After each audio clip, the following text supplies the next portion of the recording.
Peter Vlaming was a teacher in West Point in a school district in Virginia who was fired 4 years ago for refusing to use pronouns that contradicted with the student's biological sex. This morning, Peter's case was heard in front of the Virginia Supreme Court. The result of this case, his case, could affect this issue statewide, maybe even nationally. Let's bring in former French teacher Peter Vlaming and Alliance Defending Freedom Senior Counsel Chris Schandevel. Thank you so much, Peter.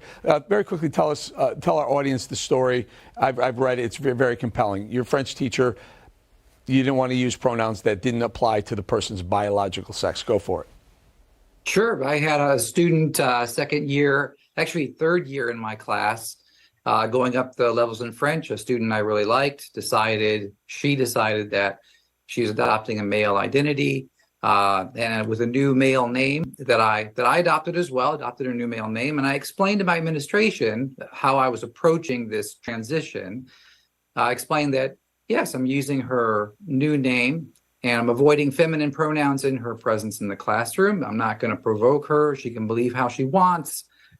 However, I'm not going to adopt her newfound ideology and use male pronouns to refer to her. I'm just going to use her new name, which in the classroom setting is actually quite easy because I say to my student, "Hi, how are you doing?" I don't say, "Hi, how is she doing?" if you're talking directly to someone. Right. And using their name when you're referring to them in their presence is also more polite than a pronoun. So my administration said, no, you must pronounce male pronouns even when there are no students present when you're referring to this student. This is amazing. This is absolutely amazing, Peter. Yeah. They're basically forcing you to lie.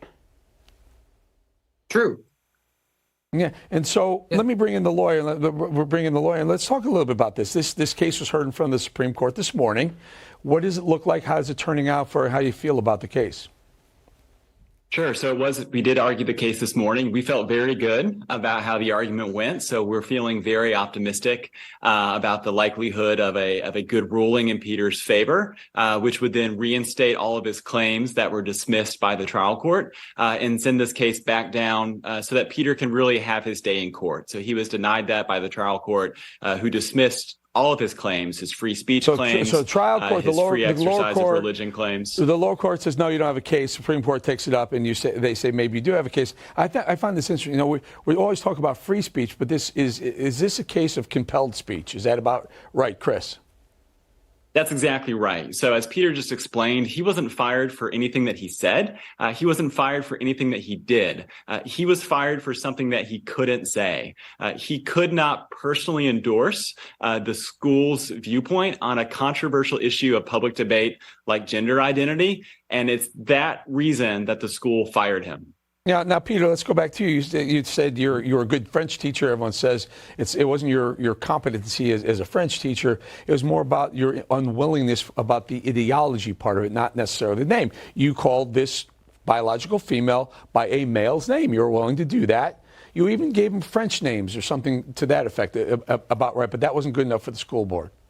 Yeah, actually, when she announced that she was adopting the new identity, to actually, so she wouldn't be singled out, it was the beginning of the school year, I had the whole class choose new French names. In French class, we have French names. It's part of the cultural lesson.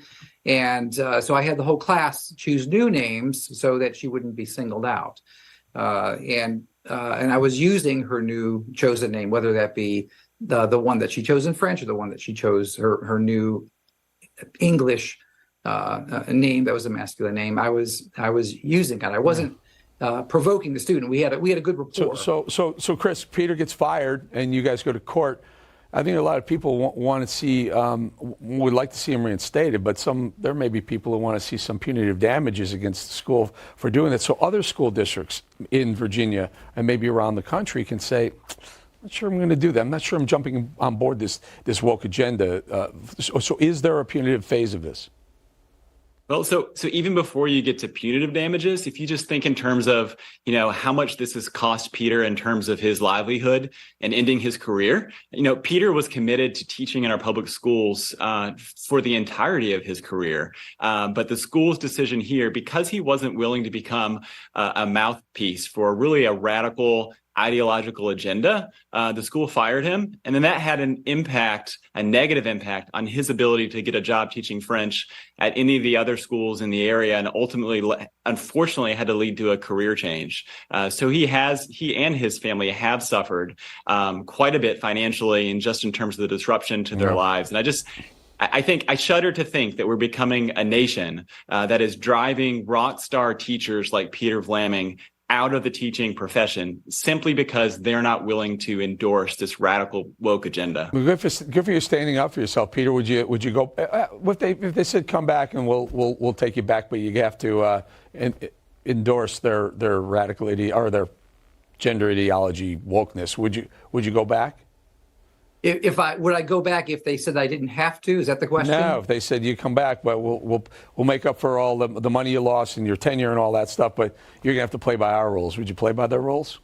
No. I think the rules are totalitarian, and it's not. Tolerance is a two-way street, and this is not the case. Beautiful. I agree that the student can believe what she wants, but so I don't have to endorse the student's beliefs or the school's. Beautiful. Peter, tolerance is a two-way street. That is amazing. So are so many things. We're going to lose your lawyer right there. Peter and Chris, thank you for your time, folks.